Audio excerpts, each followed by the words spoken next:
12 ফেব্রুয়ারি ধানের শীষে ভোট দিয়ে পতিত স্বৈরাচারদের জবাব দেওয়ার আহ্বান জানিয়েছেন বিএনপি চেয়ারম্যান তারেক রহমান। তিনি বলেন, জনগণের ভোটাধিকার ফিরিয়ে আনতে গেল 16 বছর অসংখ্য মানুষ হতাহত হয়েছে। ষড়যন্ত্র করে কেউ যেন জনগণের ভোটাধিকার ছিনিয়ে নিতে না পারে সেই বিষয়ে সজাগ থাকার আহ্বান জানান। সিরাজগঞ্জে জনসভায় তারেক রহমান বলেন, বিএনপি ছাড়া দেশ পরিচালনার অভিজ্ঞতা সম্পন্ন আর কোনো রাজনৈতিক দল নেই। গোটা উত্তরাঞ্চলে কৃষি নির্ভর শিল্প গড়ে তোলার পরিকল্পনার কথাও জানান বিএনপি চেয়ারম্যান। বিস্তারিত জানাচ্ছেন আমাদের বিশেষ প্রতিনিধি সাইফুদ্দিন রবিন। ছবি তুলেছেন আল আমিন তালুকদার ও রানা হোসেন।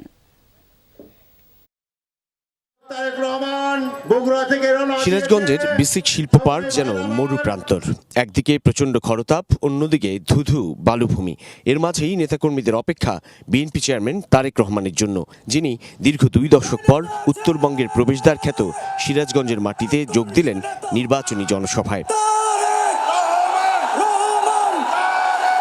এতে যোগ দেন সিরাজগঞ্জ ও পাবনা জেলার বিএনপি মনোনীত প্রার্থীরা। তারেক রহমানের প্রতিটি জনসভার মতো এখানেও ছিলেন জুলাই অভ্যুত্থান ও বিগত 15 বছরের আন্দোলনে হতাহত পরিবারের সদস্যরা।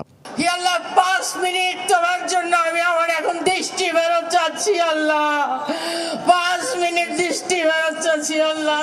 জনসভায় বিএনপি চেয়ারম্যান বিগত গণতান্ত্রিক আন্দোলন ও জুলাই অভ্যুত্থানের অসংখ্য মানুষের ত্যাগের কথা তুলে ধরেন। বলেন, দেশের মানুষ আরও ভালো থাকলেই কেবল শহীদদের আত্মা শান্তি পাবে।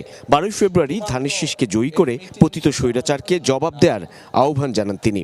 12 তারিখে যদি আপনারা জবাব দিতে পারেন ধানের শীষে সিল মারার মাধ্যমে, তাহলে সেই স্বৈরাচাররা যারা আপনার অধিকার কেড়ে নিয়েছিল তারা তাদের জবাব পাবে।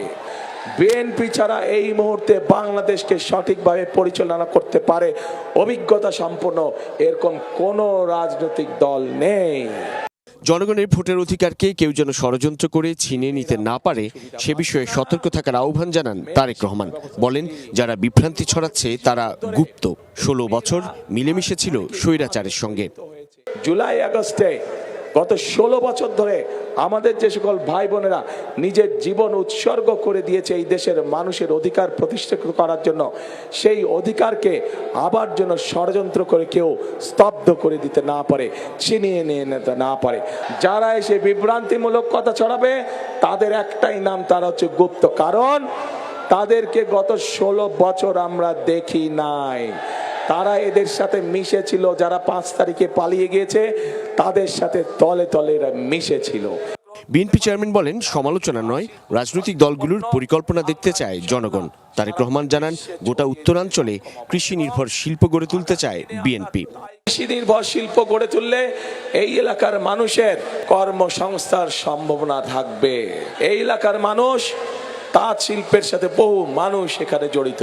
যদি আমরা পরিকল্পনা গ্রহণ করতে পারি তাহলে এই তাঁত শিল্প উৎপাদিত পণ্য আমরা ইনশাআল্লাহ সারা বিশ্বে ছড়িয়ে দিতে সক্ষম হব। বাংলাদেশের মানুষ এখন দেখতে চায় যে কোন রাজনৈতিক দল কি পরিকল্পনা গ্রহণ করবে দেশ এবং জনগণের জন্য। বিএনপি আপনাদের সামনে পরিকল্পনা দিয়েছে।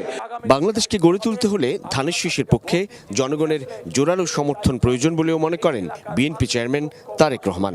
সবকিছুর দেখভাল করা। যে বেসিক শিল্প পার্কে বিএনপি চেয়ারম্যান তারেক রহমানের এই নির্বাচনী সমাবেশ, সেই 410 একর প্রকল্পে নেই পর্যাপ্ত অবকাঠামো, প্লটগুলোতে মাটিও ভরাট হয়নি।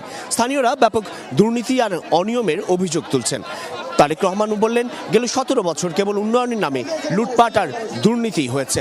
বিপরীতে তুলে ধরলেন যমুনা সেতুর মতো উদাহরণ, যে সেতু খালেদা জিয়ার হাত ধরে এই উত্তরবঙ্গের জীবনযাপন কিংবা জনপদে জীবনযাত্রায় পরিবর্তন ঘটিয়েছিল। বিএনপি চেয়ারম্যান তারেক রহমান এই অঞ্চল সহ গোটা দেশে ধানের শীষের প্রার্থীকে নিরঙ্কুশ জয় নিশ্চিত করতে জনগণের প্রতি আহ্বান জানান।